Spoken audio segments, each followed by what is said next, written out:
This episode of New Politics was released on the 23rd of August, 2025, and produced on the lands of the Wangal and Gadigal people.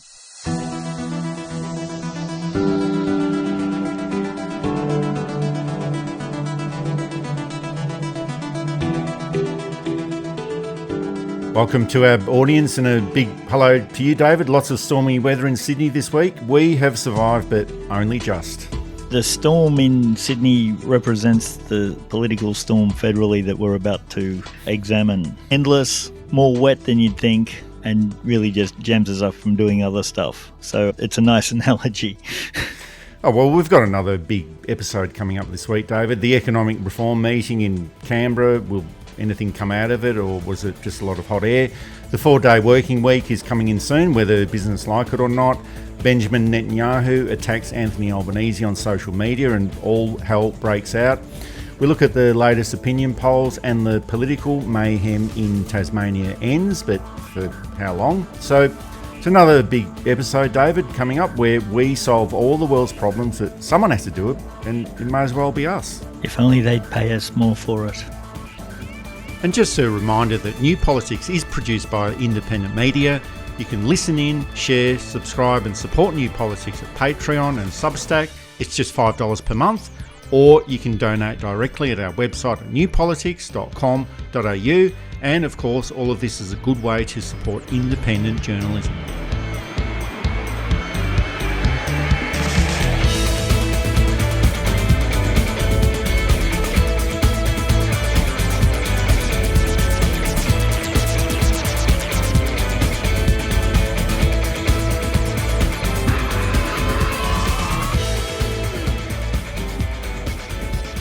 The government held its economic reform meeting during the week, and it was a 3-day event looking at productivity issues, and that includes a lot of reforms that relate to regulations, competition policy, housing, workplace issues, technology.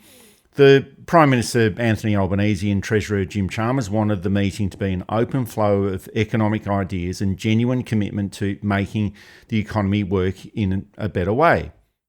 I would be shocked if everyone in this room agreed with each other. In fact, it would be, we may as well not have it if that was the case, because then you wouldn't, by definition, have a contest of ideas. This is an ambitious group, this is an ambitious government, and we have an ambitious agenda before us. Global uncertainty surrounds us, big economic challenges confront us, and our collective ambition needs to meet this moment. And getting all the ideas that you need to change an economy isn't going to happen from a 3-day meeting. And it's good to get feedback from 25 people that represent a wide range of interests within the community to give their thoughts. But we sort of already know what those representatives are after and what they're thinking anyway. The big business community wants to pay less tax, probably after less regulation as well. Mining companies want to dig up more minerals from the ground and pay less tax for them too. Unions want their members and the workforce to receive higher incomes. Groups like ACOS wants more support for lower socio-economic groups. So there's a wide range of issues that need to be dealt with here, but there's also a wide range of equity issues in Australia. There's intergenerational inequity, there's a widening gap between the rich and the poor, and improving productivity might be a key to a lot of that, but it's also reached a point where people cannot be any more productive than they are. Australia already has a very productive and a highly skilled workforce, and if we're looking at what business groups are calling an increase in productivity, well, that usually means a decrease in wages, and that is not acceptable. So a lot of this has to relate to technological change. And it might be a case of the federal government setting up this reform meeting with these 25 representatives to provide cover for them for all the things that they want to introduce. And just in case things go wrong, they can always say, oh, well, we just introduced what all of these other 25 people agreed to as well. Blame them, not us. But equity is already the big issue within the Australian economy. And I don't think we need 25 people within a 3-day meeting to tell us what we already know. There is a sense in you can look productive holding one of these things, and you can go away and they'll put out maybe a white paper or two and it looks like things are moving forward, whereas really the status quo remains, with perhaps the mining industry getting to dig up a little bit more minerals, the business groups maybe being able to pay a little bit less in wages, and ACOS still holding their hand out for a little bit more equitable welfare. It's time that we completely remade the economy. Neoliberalism, as we've said most weeks, has failed. And what the ultra-wealthy don't seem to understand is that if everybody's wealthy, it benefits them as well. If you get all the resources and nobody else has them, then the resources are essentially meaningless. It is not coincidental that the greatest period of economic growth and stability, that period from 1946, say, through to about 1980, and we can argue the end date, but we saw the expansion of the middle class. We had essentially full employment. 72, that's probably a better date. So that expansion from 1946 through to about 1972 with the oil crisis, we had full employment. We had an expanding middle class. We had money flowing. We had a government that did more or less its job. Whereas after then, once the neoliberal policies start to take home, we have a shrinking middle class. We have high unemployment. 5% and 4% is unacceptable. Would you cut off a couple of your spark plugs in your high-performing vehicle because it saves petrol? It means you get an extra 20 kilometres, but you can't go as fast to do it, and you're wrecking other parts of the engine. So it's time we rethought how the economy works and how to make it work better.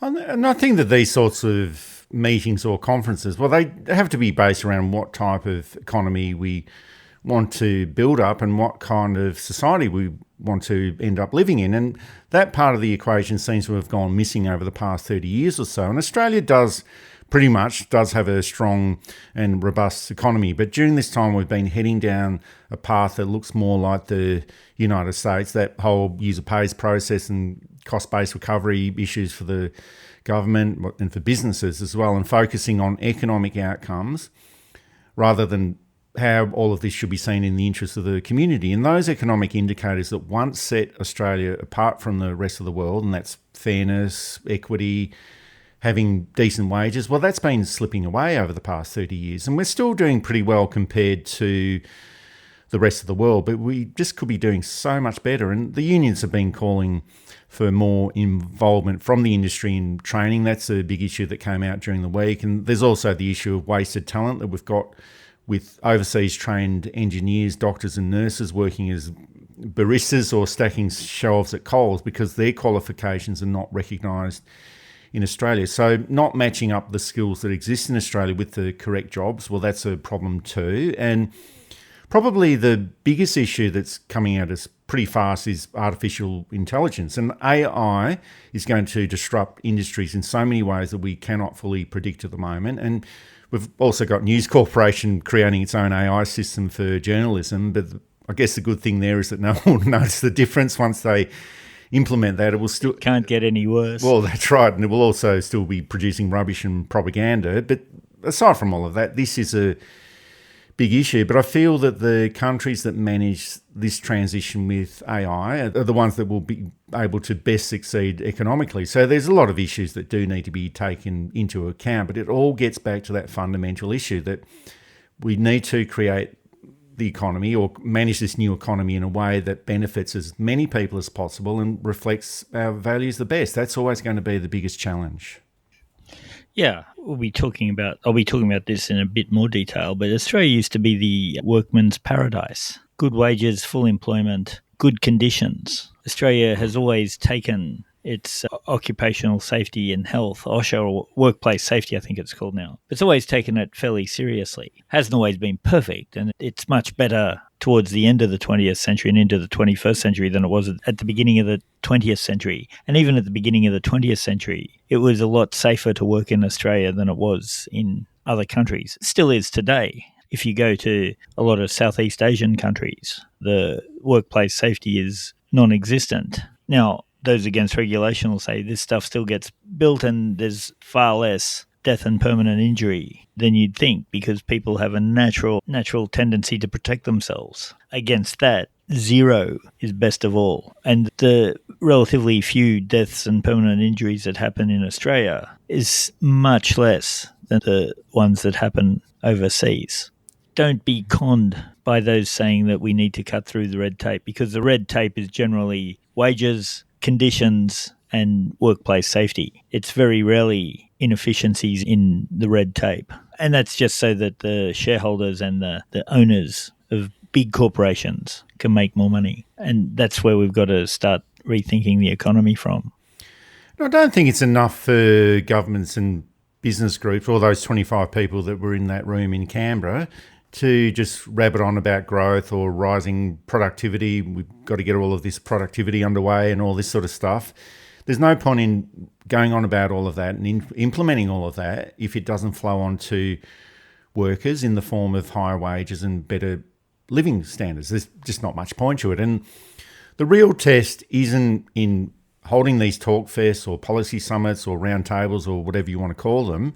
And I will admit that a lot of good ideas have come out of these summits in the past. That, for me, isn't the issue. But it is that question, or it is that issue about what sort of policy ends up being developed out of this. And politics is usually the enemy of good policy. And politics is meant to produce the good policy, but it's also the enemy of that good policy that should end up being developed. And it's either because governments are being too afraid to implement desperately needed changes because they don't want to affect a key stakeholder or a key interest group. And then, of course, there's the coalition where whenever they have the opportunity to contribute ideas, they choose negativity. And we talked about this a little bit last week, David. And in Canberra, we had the National Party, and that was David Littleproud, the leader, and Matt Canavan, still going on about, oh, what about mining, and complaining about net zero targets, even though the rest of the world has moved on. We had the Shadow Treasurer, Ted O'Brien, talking about Willy Wonka and the chocolate factory. Not sure what was going on there. And sure, he thought that he might have got some headlines out of that, and he certainly did, but not for the right reasons. So within this economic round forum, and when you're in opposition, you just take on whatever opportunity you can find. You just got to do that. But in this case, the coalition sideline themselves, preferring to score political points rather than be a part of the future. And maybe, David, when they've reached their 20th consecutive year in opposition, they might start changing their tune a little bit. But the upshot is an economy that doesn't share its gains is an economy that's failing its people. And I just hope that the government ends up being brave enough to recognise. We can forget about the coalition, they're just not interested, but it's up to the government to be brave enough to recognise all of these issues.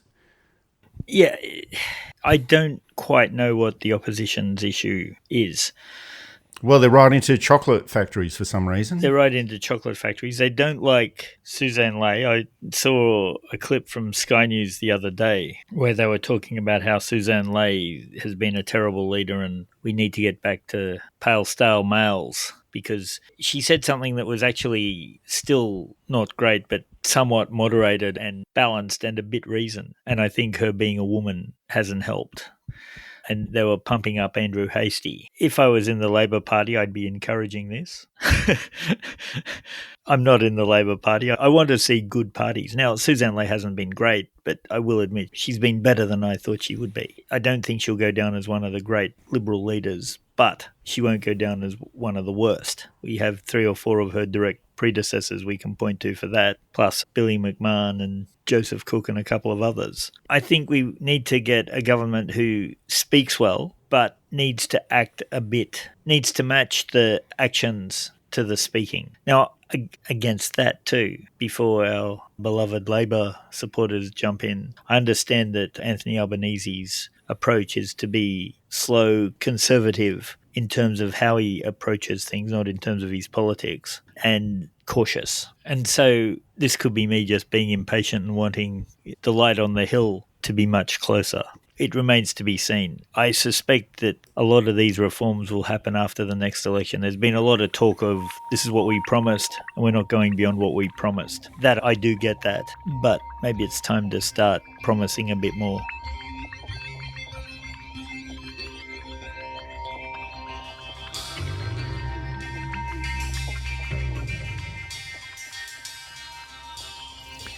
And in a related issue, there's been a growing momentum to introduce a 4-day working week, and this is being backed by the ACTU and the Australian Greens. So far, the government has said that this is not on the agenda. Business groups have been outraged by these suggestions, but we do have to remember there were also howls of outrage from business groups in 1948. Well, we weren't there, David, but we know through history that business groups were outraged in 1948 when the 5-day working week was introduced. And there's a lot of research that suggests that working 4 days a week without a reduction in pay actually improves productivity. Now, it might seem counterintuitive, but that's what the research is saying.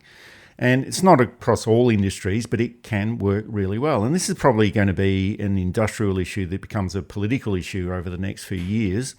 And already those plans from the Victoria government to legislate for the right to work from home is something that the coalition is working hard to rail against. But some industries and some companies are already using a 4-day working week, and it's working out pretty well for them. It goes back to that old radical Karl Marx, who looked at the developments in manufacturing in the 19th century, basically worked out, and you can read about this in Das Kapital, basically worked out that you could do 8 hours work on the old system in about 2 hours. And he said, this is great. Everybody's happy. Business is making the same money. People are making the same wage. But you then get to spend the rest of the day after you've done your work doing whatever you want to do, sleeping, being creative, being productive, building things, helping the poor. Not that Marx thought there would be any poor, and all of that. Now, when it comes to Marxism, I'm firmly in the school of Groucho. But Karl Marx's questions were good, and his solutions were a bit optimistic as to human behaviour. I think that's fair to say. But as he's setting it up and working out what's wrong, he gets it, what's right and what's wrong, he gets it pretty much. And a lot of it still does apply today. And hello to all our friends from the IPA who are now furiously typing, telling me why I'm wrong. A 4-day week, with all the technology, we have far more power in our mobile phones than it took to land on the moon. That we use it to look at pictures of cats and argue with strangers is another issue altogether. Or listen to great podcasts. But a 4-day week will lower stress. It will make things a little bit cheaper. Will focus people. You know, how much last minute work gets done on a Friday so you can get home. They used to call it Poets' Day. I can't remember the first word, but off early tomorrow's Saturday. You could then stagger the days. So some people mightn't work Monday, some people mightn't work Friday. There are jobs in which you need to work Saturday, Sunday. So you could stagger, so you had Wednesday, Thursday, Friday off, or Monday, Tuesday, Wednesday off, or whatever. Or Friday, Saturday, Sunday, Monday, Tuesday. It doesn't matter. Employers can look at what days work best for them and work it out. And you still have your businesses open 5 days or 7 days as they do now, and just share it around with commensurate compensation for working weekends. Of course, long term, we may not need the concept of a weekend anymore, just the 3 days off. Well, I'm a proponent of the 1-day working week. I think that would be fantastic. But all of these changes that we've had in the past, the 5-day working week or the 8-hour day, we were told that these are all dangerous ideas. But now we think that actually the 6-day working week is dangerous, or some people do actually work a 7-day working week. We now know that these are the dangerous ideas, or working more than 8 hours a day is considered to be dangerous as well. And in all of these cases, society did adjust. When these new changes were introduced, businesses adjusted as well. And I think if we do end up introducing a 4-day working week, and I think that it will happen, we might look back and think, well, God, why didn't we do this before? Now let's move on to a 3-day working week. And there are a lot of trials going on around the world, and these are not currently being approved or supported by a government. It's not that they're averse to it, it's just that they're not supported by government in a lot of these cases. But some businesses are just getting on with it. It's happening in Australia as well. And in those cases, business output and productivity did improve. Profits went up for those businesses as well. And it might be a case where work and employment is now starting to be measured by outcomes. That's what businesses want within this productivity debate. They want outcomes. And so it's going to be measured by outcomes rather than the amount of hours you spend glued to your desk. So that has to be a positive outcome. And the ACTU and the Greens, well, they are the ones that are pushing this. The Labor government's being a bit cautious, and I guess that they fear a backlash from business, or they're nervous about the coalition turning this into a culture war issue for Labor, pushing this idea that Labor is being anti-business and rewarding laziness when it's actually a reward for doing your job more effectively. And this could end up being a return to what we discussed previously about the 1970s, that the work would be far more efficient, reduced by technology and machines, giving us more time for family, more time for leisure, doing other creative things. And that was actually a model that the United States and Australia was working towards in the early 1970s. But since that time, things have gone the other way. Thank you, Margaret Thatcher, and thank you, Ronald Reagan. And we seem to be working more than we ever have before. And there's also the other benefits of a 4-day working week. Working 1 day less per week probably means less emissions, getting to work and back home and that sort of thing. There's less congestion with traffic. So there's those environmental benefits as well. And it's always going to be that big issue that it's not about working longer hours, it's about working smarter. And I think that's what a 4-day working week would bring about. I think so. We're really still on an industrial revolution timeframe where you had the factory blow the whistle at 7 o'clock and everyone trudged in and did an 8-hour shift, and then the shift was replaced. And so administration and management had to work within those timeframes too. So you get the 9 to 5 day with an hour for lunch. It's not really how it's set up to function. A 4-day week with flex time, so you can choose when you start and when you finish. Now, there are, of course, some jobs where this won't work. Health professionals, allied health professionals. Well, there isn't a flexi time for getting sick, unfortunately. No, and it's one of the big challenges. I always liked the British system where if you were genuinely sick, you could have as much time off as you needed. I think you can get 10 mental health days where you don't need a medical certificate and you can just have a day off. But in Australia, if you get pneumonia, you can be in financial problems because you then cut into you need 3 or 4 weeks of bed rest, say, and after 10 days of sick leave, you still have another 10 or 12 days to go before you're fit to return to work. So that cuts into your holidays, and if you've used your holidays, that cuts into your wage. Whereas the government then will pick up after, I forget how many days. And I also haven't heard if they've changed it since I last heard about this too. And again, I'm sure someone out there knows. But you don't have to worry about being sick, which was the whole Whitlam thing. He said we couldn't legislate against bad luck, but we can legislate to ameliorate bad luck. And so having genuine protection for sick leave, a 4-day week, good holidays, I think, to be fair, I think most of our holiday system works fairly well. And superannuation and long service leave as a reward for loyalty. I think those are things we should keep or bring in depending on which is which. And yet business always complains, but they never complain when the benefits come through. And you'll always get those who I suspect would like to go back to the 5.5-day week where we work Saturday mornings and then go off and play sport in the afternoon and Sunday is for church. It didn't really work back then, and it's certainly not going to work in a whole new. Now, against that too, we are tied to our phones and our iPads and our laptops. The federal government's right to switch off was really important because people are being harassed at all hours of the night and day by people who should be relaxing themselves. So I think that's an important thing to keep in. And to be fair, I don't think even the Liberal Party would be so silly as to take it out. Well, you never know with the Liberal Party these days, because there has been a push from the Victoria government for the legal right to work from home. And this is related to workers wanting more flexibility in the workplace and their working arrangements, and fair enough, and flexibility in the way that they work and not just having shorter hours. And this has become a big political issue for the Coalition and the Liberal Party, both at the state level in Victoria and in federal politics. And people, wherever they can, well, it seems like they do want to work from home. It's a popular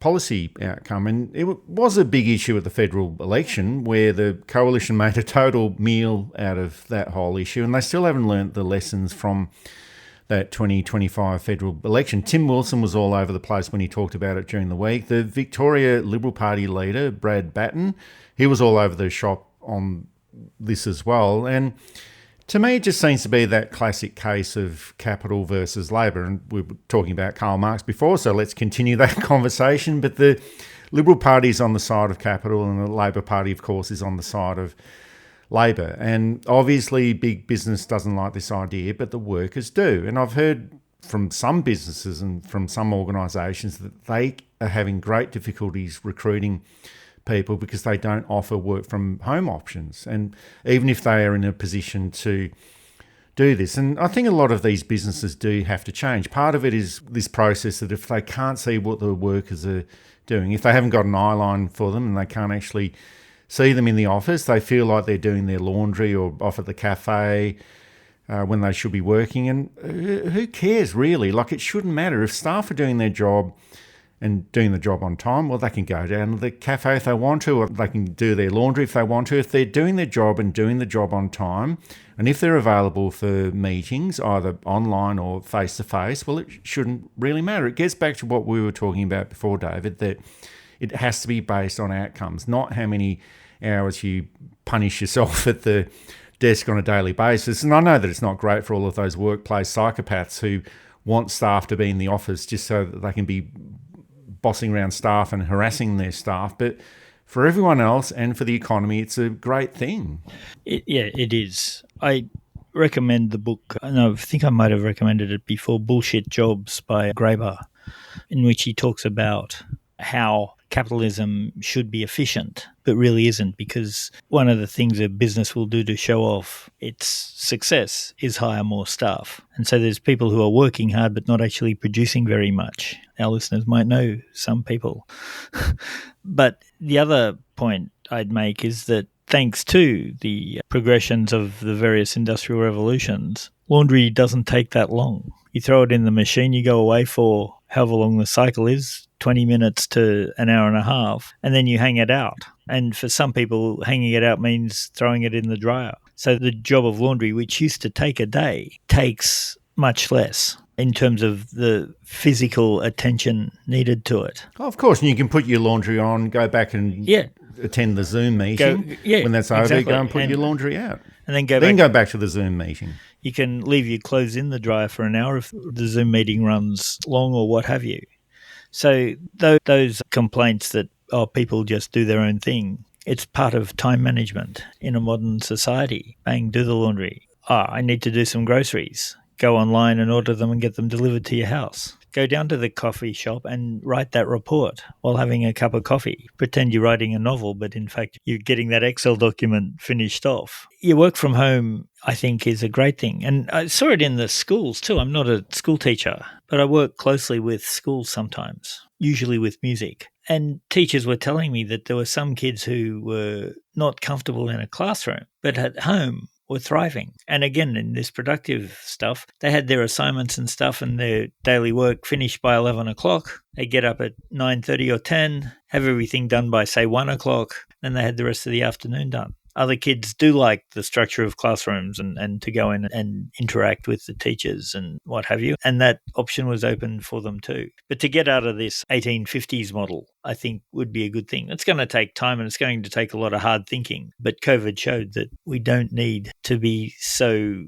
industrially structured. Those that fall through the cracks stay in the cracks, and those that thrive, but maybe thrive for the wrong reasons. And of course, with regard to work from home, there are some jobs where you just cannot work from home. If you're a mechanic, for example, if you're a post delivery person, there are some jobs where you have to go in, but that's okay. No one's saying we should close everything down and everybody should work from home. So yeah, there are some jobs where you can't work from home, and that's what I think the anti-work from home people forget. It doesn't apply to everybody. This is New Politics with Eddie Djokovic and David Lewis, the best podcast on Australian politics and news commentary. You can support us through Patreon and Substack, and also find us at newpolitics.com.au.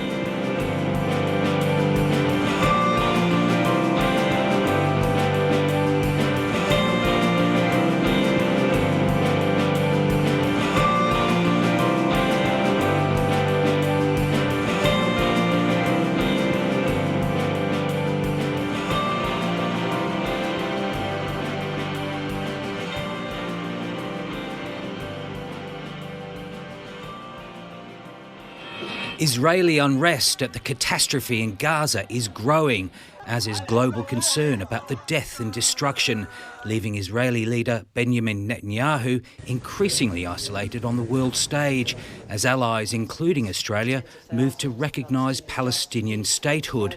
Netanyahu lashing out at Anthony Albanese, posting on X that history would remember Albanese as a weak politician who had betrayed Israel and abandoned Australia's Jews. There's been an escalation in the diplomatic stoush between Australia and Israel, with Israel's Prime Minister Benjamin Netanyahu accusing Anthony Albanese of betraying the Jewish people in Australia and calling him a weak politician. And this is because Australia has finally announced that it will recognise Palestine. And there was also a separate issue where the Albanese government refused an entry visa to an ultra-nationalist Israeli MP during the week. But I think that we really need to look at what's happening here. This is all about Netanyahu playing out his propaganda games on the world stage. He needs to maintain political power back in Israel, and he's willing to abuse Albanese as an enemy of the state, or accuse him as the enemy of the state of Israel, to support or to rally support for his own government back in Tel Aviv, and also put pressure on the Australian government to reverse its support for the recognition of Palestine. That's what all of this is about. And he's done this deliberately, knowing that the Australian mainstream media would just run with the story and amplify the message and create or add to the domestic pressure on Anthony Albanese. But the problem for him is that it just didn't actually work. If anything, it made the Australian government ramp up its message against Netanyahu and call out the state of Israel for its actions in Gaza. Here's the Home Affairs Minister, Tony Burke. Strength is not measured by how many people you can blow up or how many children you can leave hungry. Strength is much better measured by exactly what Prime Minister Anthony Albanese has done, which is when there's a decision that we know Israel won't like, he goes straight to Benjamin Netanyahu. He has the conversation, he says exactly what we're intending to do, and has the chance for the objections to be made person to person. And then, having heard them, makes a public announcement and does what needs to be done, which is to say without in any way compromising the long-standing view that every hostage needs to be released, without compromising the view that Hamas is a terrorist organisation which must play no role in a future Palestinian state, but to say to the Palestinian people, who at the moment must be feeling so invisible to the world, to say you are not invisible, we see you, we will recognise you, and that we will take the action that Australia has always believed needed to be taken, which is that we have two states, an Israeli state and a Palestinian state, both secure, both recognised, both safe. So this all ended up backfiring on Benjamin Netanyahu, and it showed him up to be the weak politician and not Anthony Albanese. And Tony Burke was right about all of this. The recognition of Palestine is long overdue, and barring extremists from entering Australia from Israel always has to be the right of the Australian government to decide. And I think it was John Howard in 2001 said, "But we will decide who comes to this country and the circumstances in which they come." So if it worked for John Howard, it should be able to work for Anthony Albanese. And yet Tony Abbott got here. Yes. And Australia cannot back down on this, and nor should it. It should also be a question of whether Australia is willing to produce a foreign policy based on justice and accountability. And so far, it hasn't really done much on Palestine. And I'll acknowledge that it is doing more on it compared to what it might have been doing up until a couple of months ago. But it cannot bend to an obvious propaganda campaign from Benjamin Netanyahu. No, it was a ridiculous thing. And Netanyahu, that he would do this, suggests that he might not have the compromise on Australian politicians that we thought he might have. I think the Bridge March changed the government's mind. Protest does work, particularly if you can get 300,000 of your best friends to come along.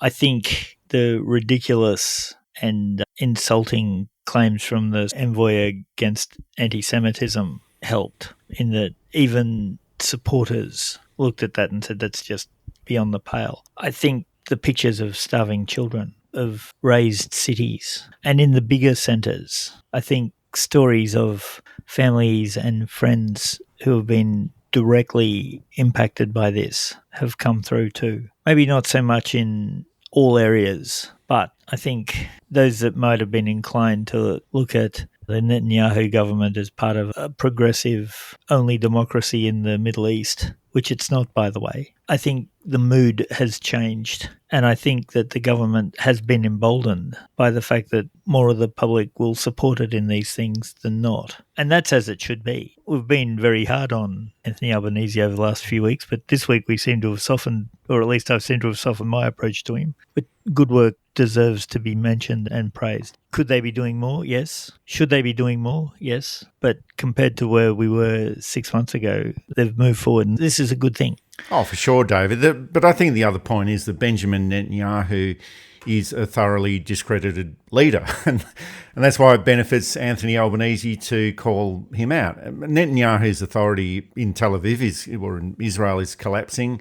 There's been a wide range of protests against him in Tel Aviv over the past week. His international reputation is rubbish pretty much. It's toxic amongst leaders in Europe. There's also an arrest warrant for Benjamin Netanyahu by the International Criminal Court, and every statement and action that he takes is designed to deflect from the reality, the political situation in Israel, and also to deflect from the genocide that he is causing in Gaza as well. And he's also played the Australian mainstream media like a violin yet again, and they just repeated his words uncritically, and his accusation that Albanese is weak and betrayal to the Jewish people in Australia, well, that became the headline news. And sure, these are the actual words that Netanyahu actually used, but to headline them in the way that the mainstream media did was designed by the conservative media to put a lot of pressure on Anthony Albanese over this issue. And this framing reinforced this propaganda rather than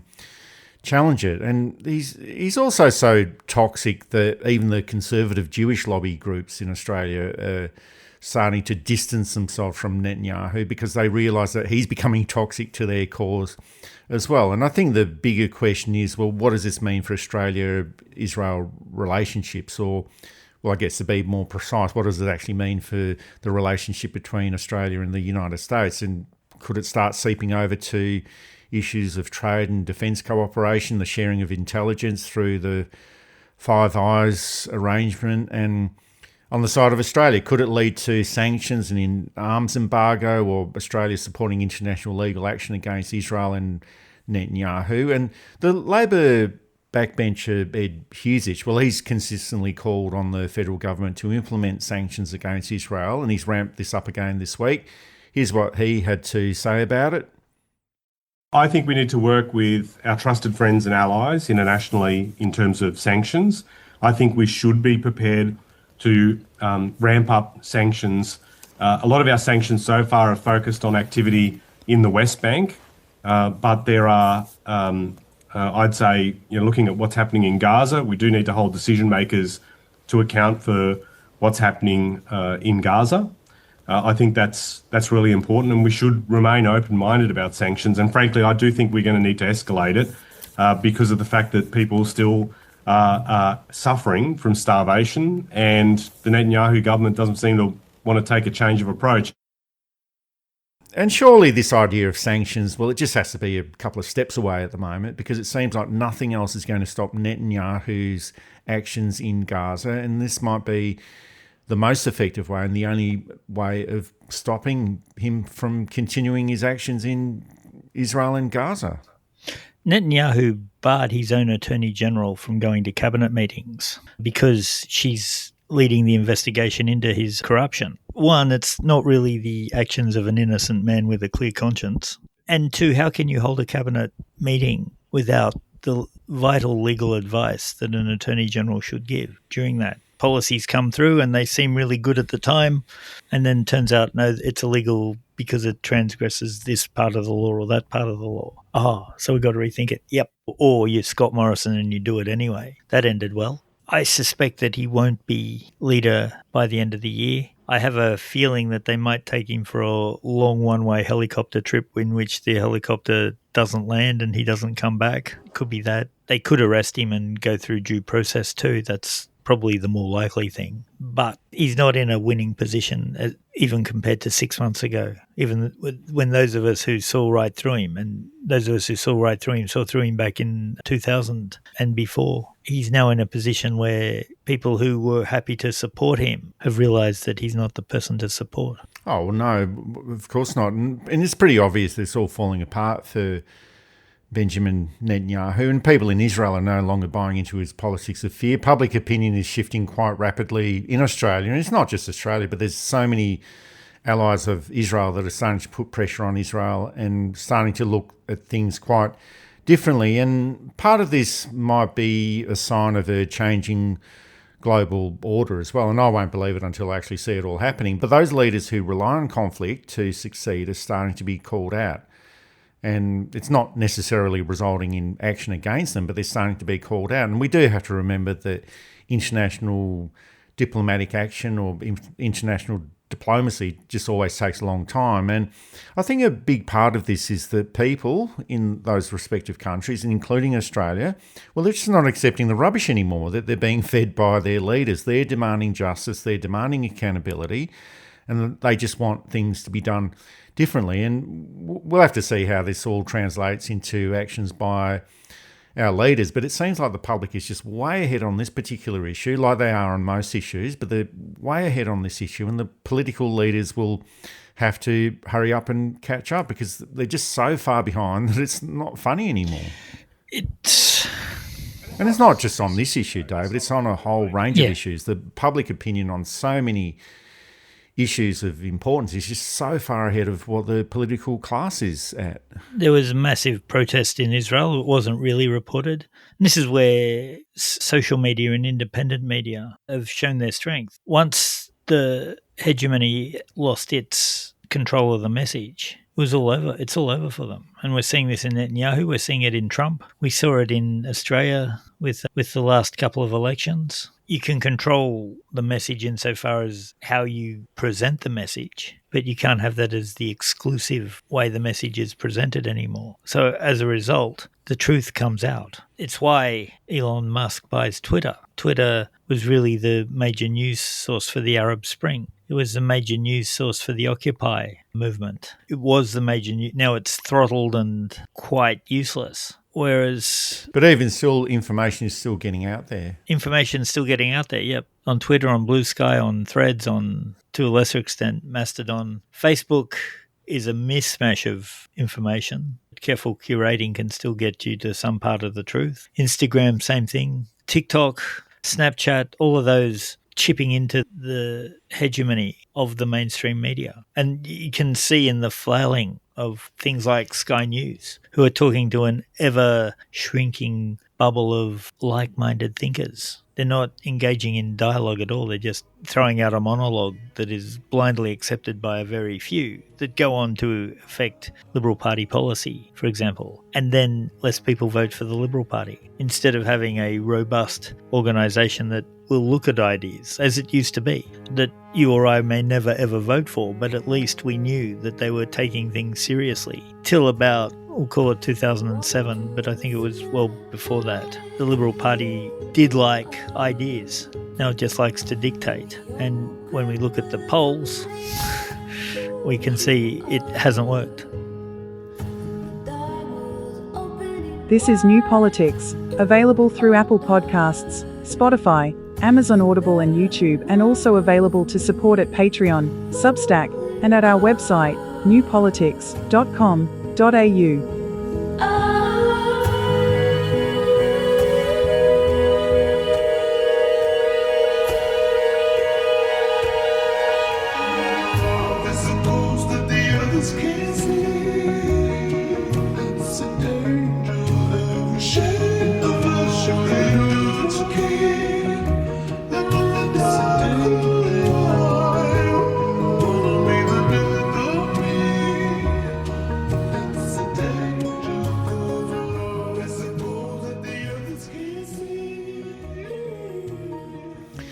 There's a lot of fun and games in the latest opinion polls, and we say that because they don't actually mean very much at this stage of the political cycle, David, but they do mean something, and it's not looking very good at all for the Liberal Party at the moment. The Labor government has actually increased its lead from the last election, which was just a few months ago, and some of this is to be expected with the new leader for the Liberal Party and after such a demoralising defeat at the last election. But even at this stage, there's just nothing new.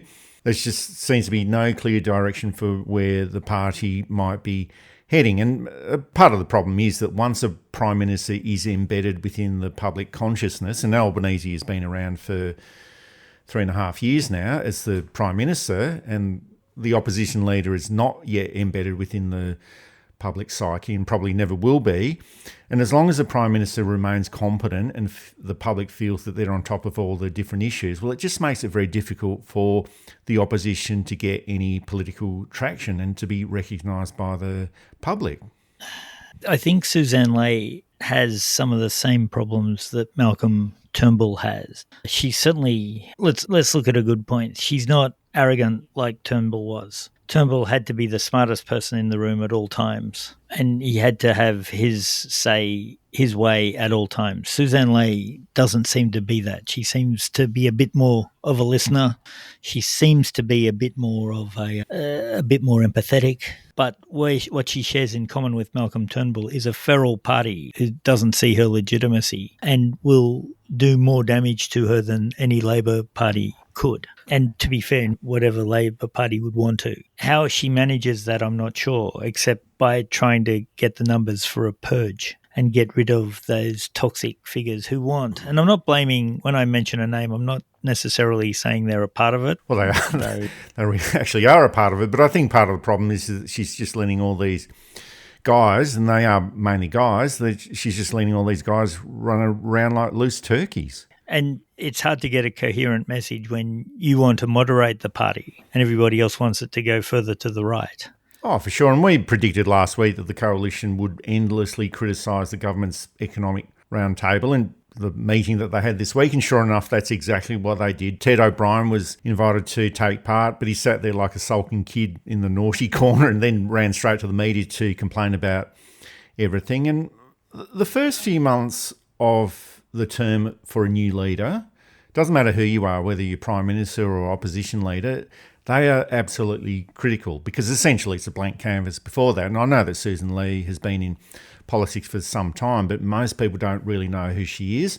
You become the leader, you're a blank canvas, you set the tone for your leadership, you try and establish credibility and give the public a glimpse of what kind of leadership they can expect from you. But Sussan Ley just hasn't done any of that. And like I said, she's let all of these guys run around like loose turkeys, and she's stuck in that same old routine of negativity, as is the rest of the party, offering nothing new. And if you don't define yourself early in your term or early in your position, well, you leave your leadership at the mercy of events that you cannot control, and it then gets defined by others. And I think that's what the Labor Party did quite successfully with Peter Dutton. Not that Peter Dutton needed that much definition of his character, but the Labor Party defined Peter Dutton very, very effectively. And on the Labor side, Anthony Albanese just seems to be in this very strange political position because he is still personally unpopular, according to the recent polls, and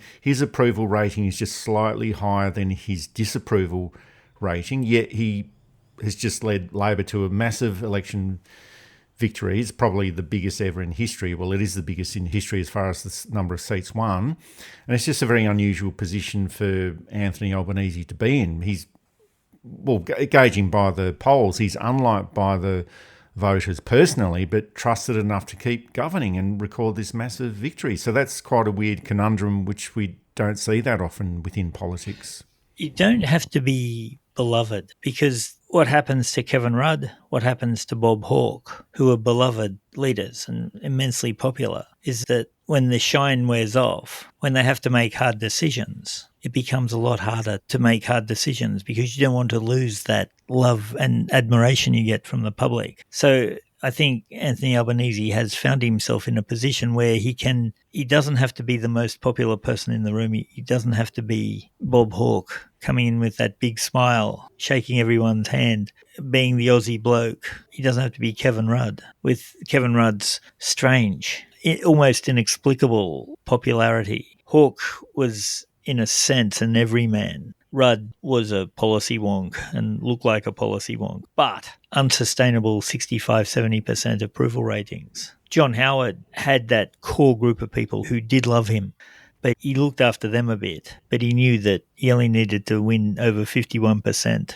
of the population, and he knew when to do that too. And I think Anthony Albanese's following the Howard model, where you make all the hard decisions early in the electoral cycle, and then at the end you make all the easy ones, and that bumps your popularity up. And that's not a bad result, and I'm not saying he shouldn't be following John Howard. John Howard is the second longest serving Prime Minister we had. If you want to stay in for a long time, and with all the caveats and conditions in the world, it looks like Anthony Albanese will be in for a while yet. Things can change quickly, though, and there's stuff that we can't see at the moment that may happen. But suddenly, Anthony Albanese is in a good position. He's not loved, but he is liked. He's not revered, but he is trusted, more or less. I know some of our listeners will be saying, I can't trust him, and I know, and that's valid. Other listeners are saying, yes, he's been a great Prime Minister, and that's valid too.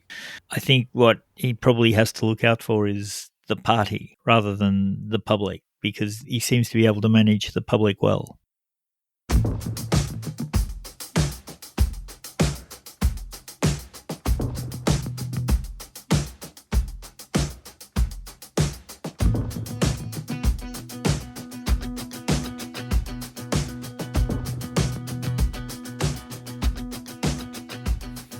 And at least there is some good news for the Liberal Party in Tasmania, where it seems that they've managed to remain in government for the time being. The Premier of Tasmania, Jeremy Rockcliffe, faced another vote of no confidence, and his leadership was tested on the floor of Parliament. And that vote failed to get up, and it showed the total ineptitude of the leader of the Labor Party, Dean Winter, who has now gone. And this has been a spectacular failure. We mentioned before that the true purpose of every politician and every leader in politics is to get into government. That's your number one priority, and you just do whatever you can do to form government. And of course, there has to be limits to that. But Dean Winter had a falling out with the Tasmania Greens. He'd fallen out with every independent MP, even the like-minded ones. And all of the MPs that he could have formed a coalition with, he's just had a falling out with. So it's been quite destructive, it's been quite divisive, and the Labor Party in Tasmania has shown to the public that they're probably not worthy of being in government anyway.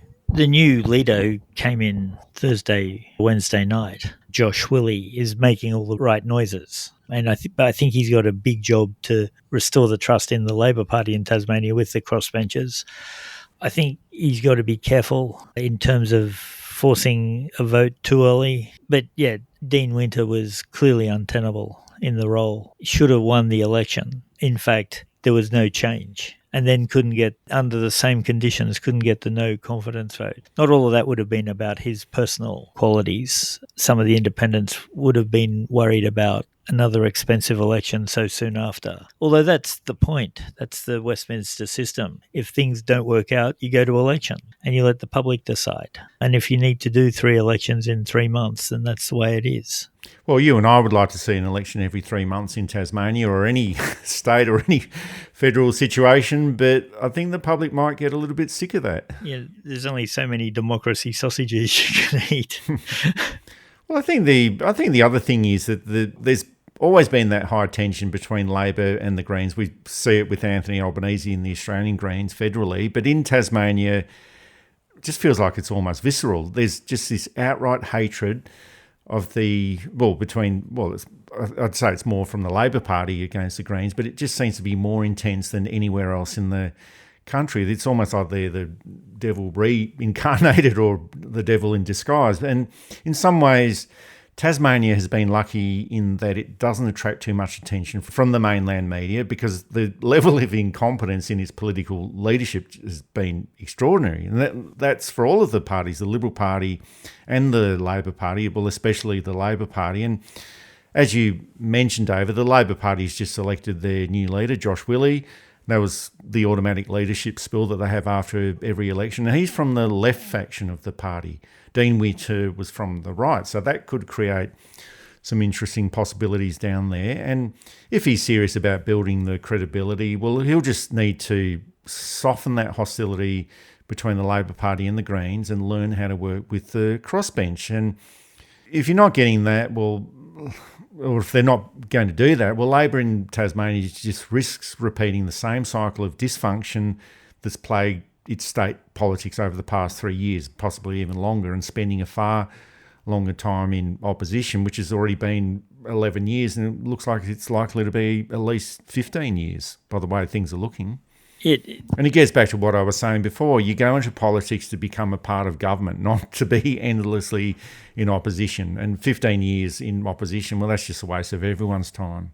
Go and read the memoirs of some of the Whitlam ministers who say it was awful, 26 years, where we couldn't really get anything done. And when they get in, suddenly they're winning votes. And this is a brand new experience. And you could talk to current federal Labor members who were in opposition for 9 years. And in fact, Liberal under Hawke and Keating and then the Rudd years. They hated it. It's better than not being in Parliament, but then it's not great. You go into Parliament to change things. And if you can't change it, it becomes a very lonely job. That's why at the end of a government, a lot of senior members leave because they've put everything into governing and now they've got to go back to opposition and they just don't have it in them anymore. They really needed to stay and help rebuild the party, but it's very hard for them. So I have some sympathy for when you get a long-serving senior minister of either side who says, I've had enough. I can't go back into opposition. And they never frame it quite like that, but that's what they're saying. Spending more time with family. Spending more time with family, pursuing new career opportunities, making way for a new generation. Defence contracts. Yep, all of that. But it really means... Macquarie Bank, etc. Yep. All it means is that they've had enough. They're spent and they've got to get out. And they're probably not the best people to rebuild the party by then too. If you're tired and you're exhausted and you're just burnt out, it might be time for all of that to be true too. But as to Tasmania, Labor has to really think about what they want. Having a left Tasmanian government, I think, is probably a good thing because the right hasn't worked. And it might be that you need that extra bit of difference and it might help them work with some of the Greens better. But we'll see. That's it for this episode of New Politics. Thanks for listening in. And if you'd like to support our style of journalism and commentary, please make a donation at our website at newpolitics.com.au. We don't beg, plead, beseech or gaslight you about journalism coming to an end. We just keep it very simple. If you like what we do, please send some support our way. It keeps our commitment to independent journalism ticking along. I'm Eddie Djokovic. Thanks for listening in, and it's goodbye to our listeners. I'm David Lewis. We'll see you next time.